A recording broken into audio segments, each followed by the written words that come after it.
श्रोतेहो, आज आपण या व्हिडिओमध्ये पितृदोषाची लक्षणे, पितृदोषाची कारणे तसेच उपाय पाहणार आहोत। पितृदोष कसा बनतो याबद्दल सुद्धा आपण थोडक्यात जाणून घेणार आहोत, त्यामुळे हा व्हिडिओ शेवटपर्यंत नक्की बघा। चला तर मग माहिती देण्यास सुरुवात करूयात। पितृदोषाची लक्षणे। 1. घरात सगळ्यांमध्ये खूप प्रेम असूनही सतत किरकोळ कारणांवरून कटकट, क्लेश होतो आणि तो कमी करण्याचा उपाय सापडत नाही। तुम्हाला किंवा घरातील इतरांना छोट्याशा गोष्टीवर खूप राग येतो आणि तो लगेच शांतही होतो। 2. काही कारणाने तुम्ही समाजापासून दूर जाऊ लागता आणि समाजही तुमच्यापासून दूर राहू लागतो।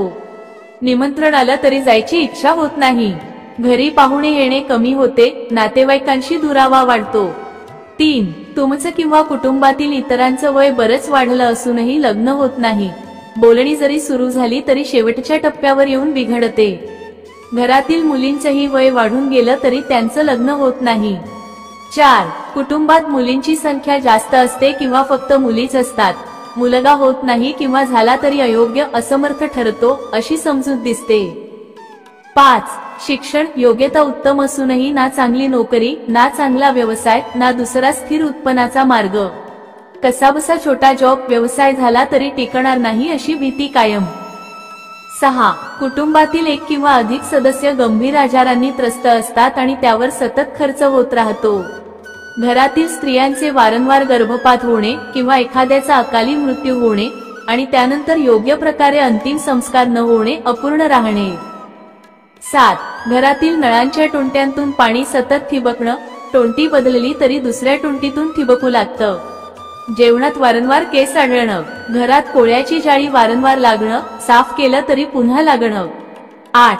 नव्या घराच्या भिंतींमध्येही तडे जाणं, घरात ओल सिलन राहणं, याशिवाय घरात प्रेतबाधा आहे असं वाटणं, स्वप्नात कोणी त्रास देणं, जेथे राहता काम करता तिथे लोकांशी सतत वाद होणे।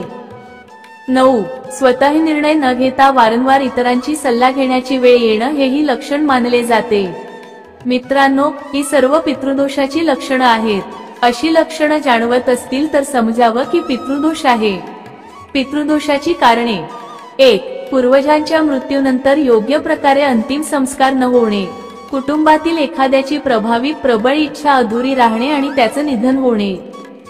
2. पूर्वजांनी एखाद्या निर्बल व्यक्ती, कुटुंबावर अन्याय केल्याने मिळालेला शाप, जसं त्यांची संपत्ती पुढची पिढी उपभोगते तसं दुष्कर्मांचं फलही भोगावं लागतं, हा मोठा पितृदोष मानला जातो आणि प्रभाव अनेक पिढ्यांपर्यंत राहतो।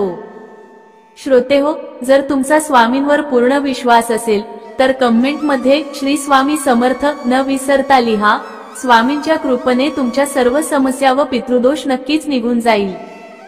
3. एखाद्या महात्मा संतांचा अपमान करणे, मंदिराची संपत्ती बळकावणे, चोरी करणे किंवा देवस्थान तोडणे, पिपळ, वड, वटवृक्ष, फळझाडे इत्यादी पवित्र उपयुक्त झाडे तोडणे। 4. नाग, गाय किंवा गौवंशाची अकारण हत्या करणे, नदी, विहीर, सरोवर यांमध्ये मल मूत्र विसर्जन करणे, कुलदेवता देवींचा अपमान करणे किंवा वडील किंवा वडिलतुल्य व्यक्तीची हत्या करणे, पिढ्यानपिढ्या चालत आलेले घरचे महत्त्वाचे नियम, रीती, संस्कार मोडणे। पितृदोषाचे उपाय।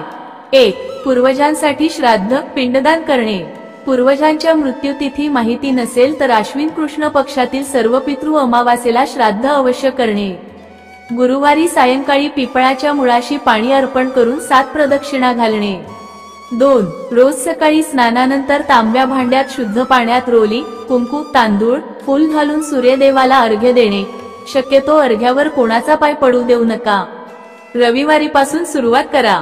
गृहिणी सूर्याय नमः हा मंत्र किमान 5 नोव्हेंबर 108 वेळा जपा।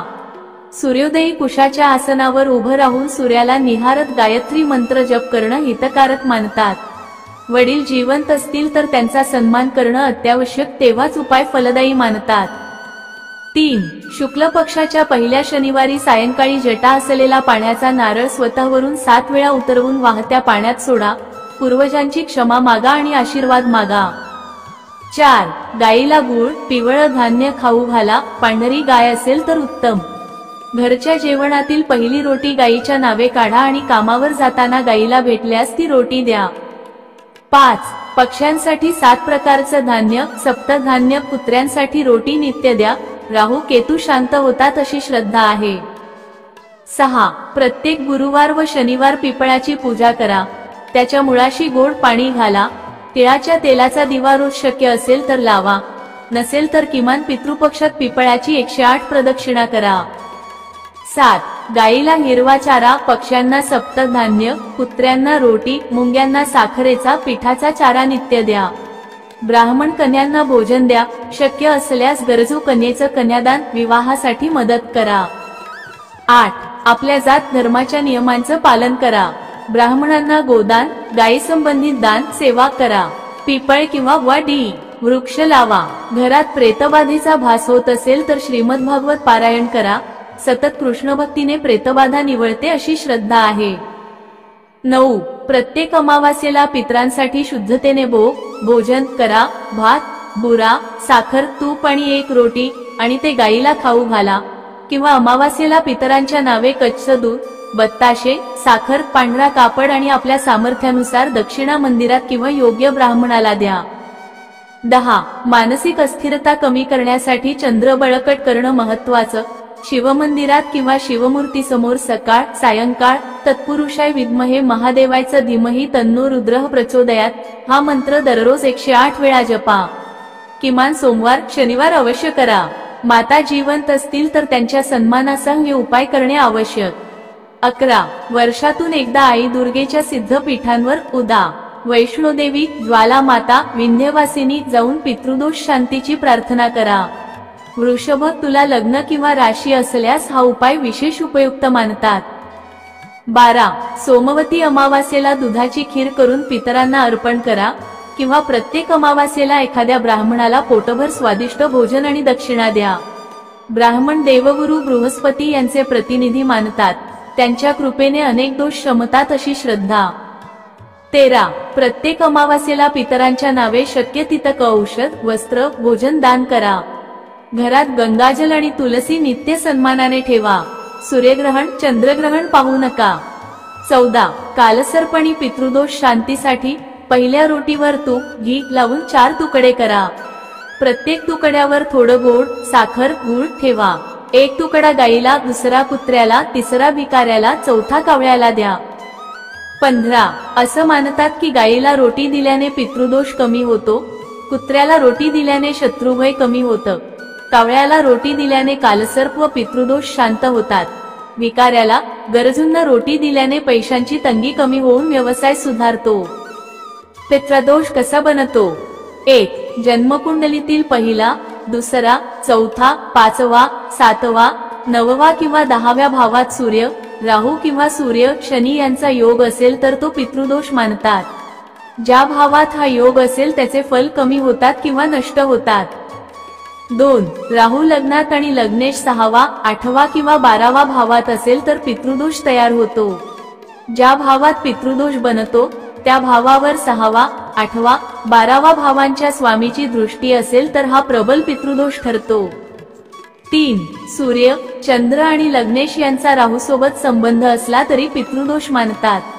कुंडलीतील लग्न, पंचम, नवम भाव किंवा लग्नेश, पंचमेश, नवमेश यांचा राहूसोबत संबंध असेल तर तेही पितृदोष मानतात। 4. जन्मकुंडलीत चंद्र, राहू, चंद्र, केतू, चंद्र, बुध, चंद्र, शनी असे योग मातृदोष मानले जातात। हे दोष मानसिक अस्थिरता व उतावळेपणा देतात आणि काही प्रमाणात पितृदोषासारखेच मानले जातात। 5. दशम भावाचा स्वामी 6वा, 8वा, 12व्या भावात असेल आणि त्याचा राहूसोबत दृष्टी, संबंध किंवा युती असेल तरी पितृदोषाचा योग होतो।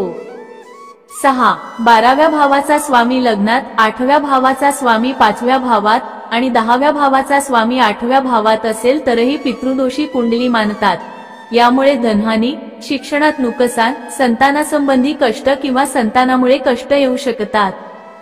श्रोतेहो, जर हा व्हिडिओ उपयोगी वाटला असेल तर लाईक करा, मित्रांसोबत शेअर करा आणि अशाच माहितीपूर्ण व्हिडिओंसाठी आमच्या चॅनलला सबस्क्राईब करायला विसरू नका। धन्यवाद।